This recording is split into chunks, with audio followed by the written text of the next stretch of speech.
Hello guys, evening పిల్లలు school నుంచి వచ్చిన తర్వాత మిల్ మేకర్స్తో ఇలా మసాలా చేసి పెట్టండి. చాలా టేస్టీగా ఉంటుంది, 5 మినిట్స్లో అయిపోతుంది అండ్ హెల్దీ కూడా. ఇది చేయడం కూడా చాలా సింపుల్ అండి. ముందుగా హాట్ వాటర్లో 1 కప్పు మిల్ మేకర్లని కొంచెం సాల్ట్ వేసుకుని 10 మినిట్స్ మాటు ఉడకనివ్వండి. తర్వాత 10 మినిట్స్ తర్వాత వాటర్ అన్ని వంపేసి చన్నీళ్ళు పోసుకొని బాగా పిండి పక్కన పెట్టుకోండి. ఇప్పుడు ఒక మందపాటి ప్యాన్ తీసుకొని అందులో ఆయిల్ వేసుకొని మిల్ మేకర్ని ఫ్రై చేసుకోండి.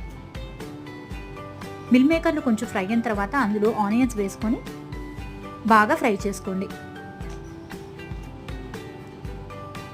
ఇవి బాగా ఫ్రై అయిన తర్వాత ఇందులోనే తగినంత ఉప్పు, కొంచెం కారం, కొంచెం చాట్ మసాలా వేసుకొని మరో నిమిషం పాటు ఫ్రై చేసుకోండి.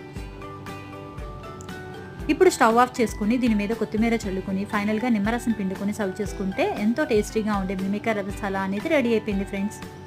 మీకు కనుక ఈ వీడియో నచ్చినట్టయితే ప్లీజ్ సబ్స్క్రైబ్ మై ఛానల్.